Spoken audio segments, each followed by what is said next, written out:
How's it going, everyone? It's Harvey from WeatherSpawn5000, and in this video, I'm going to give you an updated look regarding the type of conditions you should expect in each region of the United States for the 2022-2023 winter season. But before I begin, make sure to subscribe if you want to see more weather content. So let's begin by taking a look at my snowfall anomaly forecast for this winter, and as you can see, for the majority of the northern United States, I'm expecting more snow than average, and this is for obvious reasons. Of course, we're expecting a third consecutive La Nina to build this winter for the United States, which should allow for more jet stream dips to occur and more cold air and troughs to move through as a result of this jet stream dip. And we're going to see a little bit more instability as well thanks to these more pronounced jet stream dips, which should allow for more powerful snowstorms to develop this winter. And you see that for the southern United States, I'm of course expecting less snow than average, because typically during a La Nina, it's typically a lot drier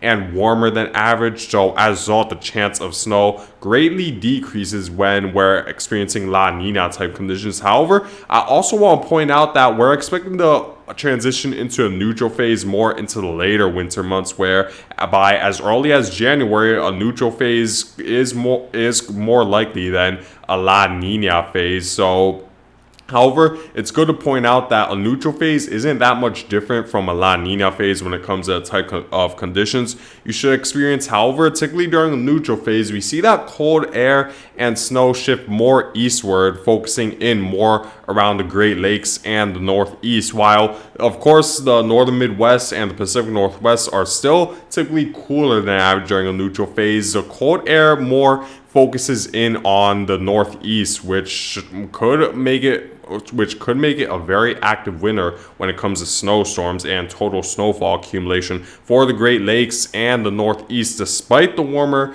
than average sea surface temperatures we're experiencing right now and the drought conditions that we have been experiencing over the past several weeks. But now we're starting to see more rain come in towards the Northeast, so I do expect the drought conditions to subside for the Northeast, for much more snowfall than average to occur this winter. So this is how much snow you should expect this winter compared to average. You see that it should be an active winter for much of the northern United States. And if we were to take a look at my temperature forecast for this winter, I am expecting, of course, as a result of more snowfall, it should lead to cooler than average conditions for the northern United States, because of course when there's more snow on the surface, then it's more difficult for that short wave radiation from the sun to get absorbed by concrete and the surface in general, because the snow is blocking it, and a lot of that short wave radiation is used in the melting process rather than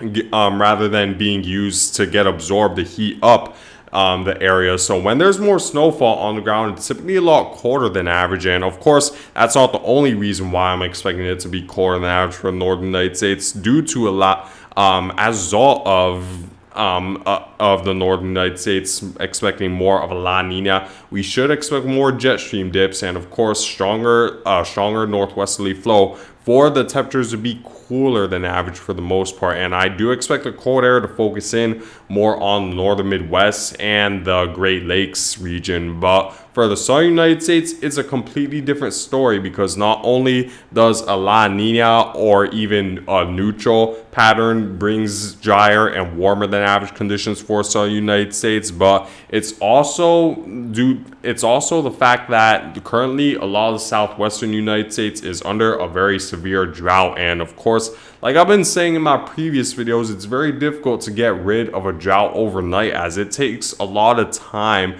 for eventually the area to moisten up a bit to the point where it could get itself out of a drought. So I do expect drought conditions to continue, especially since it's going to be compounded by the fact that we're going to experience a La Nina pattern for a third consecutive year, which should promote more drier than average conditions for the southern United States, and as all warmer than average conditions, because dry soil heats up a lot faster than moist soil. So we should expect those temperatures to be well above average for the southwestern United States and also the southeast, partially due to the fact that the sea surf temperatures right around the Gulf of Mexico and along the Atlantic coast are far warmer than average, which should raise the temperatures up along the coast and even further inland. So I do expect above average temperatures for much of the southeast. And since there's going to be a lot of troughs moving through the southeast this winter, that should allow for more convergence and energy to occur for the temperatures to be a little bit above average, as opposed to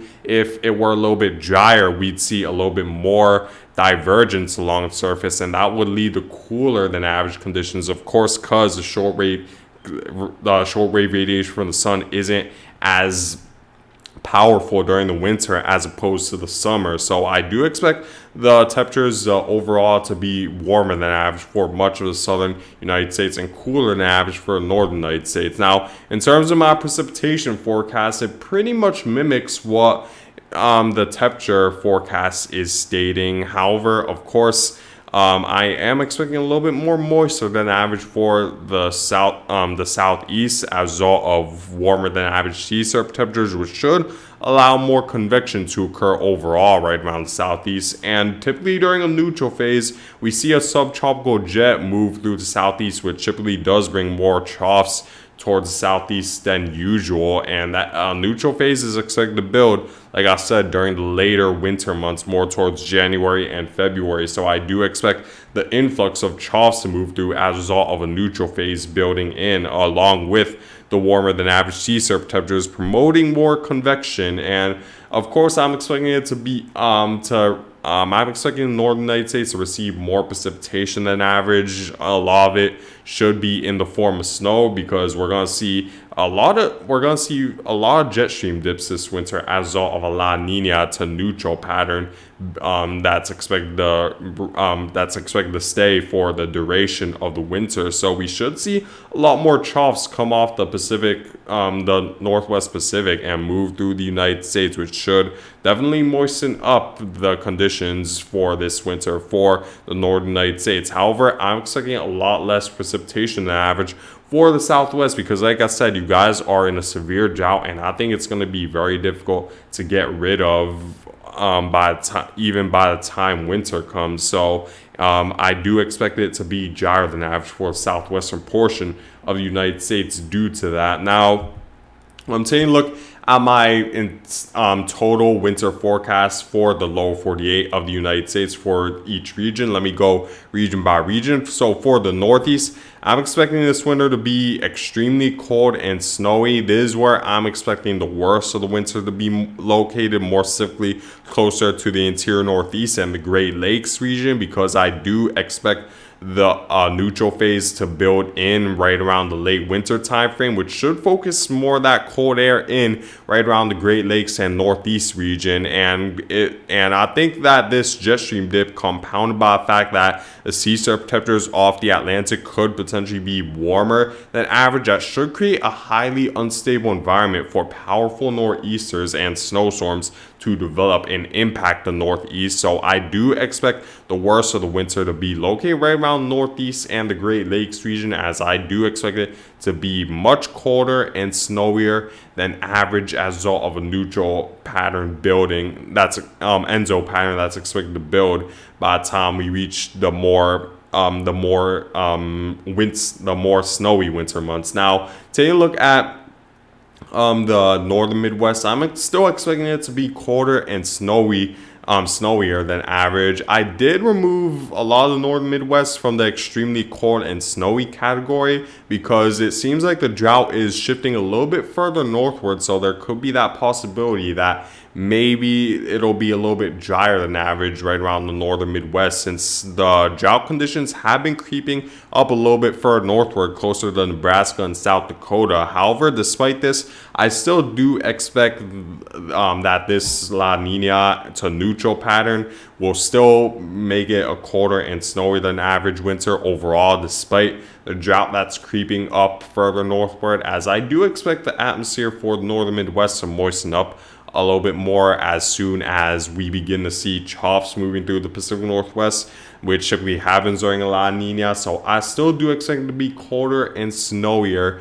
than average for this winter. And taking a look at the southeast, I'm expecting it to be more warm and moist than average for obvious reasons. I do expect the neutral pattern to bring a subtropical jet further northward and bring a lot more moisture towards the southeast and a lot more troughs in general. Of course, the warmer than average sea surface temperatures will help enhance convection right around southeast. And also I want to point out that it's definitely important to watch for tornadoes this winter, because typically during the winter months the southeast United States is the most vulnerable for when it comes to experiencing a tornado. And I do expect the tornado risk to be a little bit higher for this winter as a result of a neutral fit pattern that's expected to build and a La Nina pattern that's expected to build, which should enhance the instability right around the southeast as a result of more jet stream dips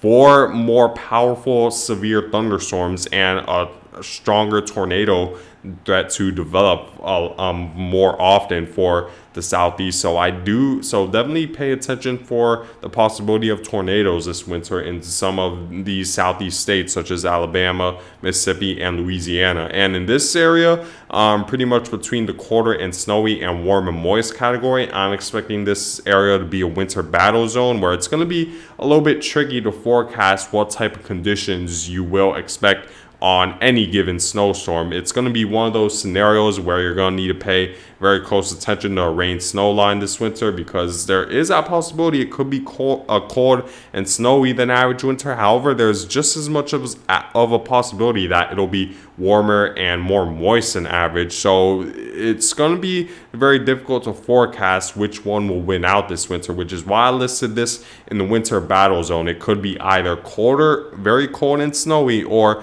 mostly moist and very warm with not a lot of snow. And taking a look at the southwest, I'm expecting it to be very warm and very dry, of course, because you guys are under a severe drought. I don't expect that to go away, especially with the La Nina that's expected to stay into the winter. So definitely expect very warm and dry conditions, and unfortunately it should make the drought even worse for a lot of the west coast. So this is my winter forecast for 2022 and to 2023. If you want even more in detail forecast, I'll make sure to give you guys a snowfall accumulation prediction for your specific area. So make sure to comment down below if you're interested. I'll make sure to reply a lot faster than before, so make sure to comment down below if you're interested. But anyways, guys, I thank you guys for watching. Make sure to subscribe if you want to see more weather content, and I hope you guys all have a great day.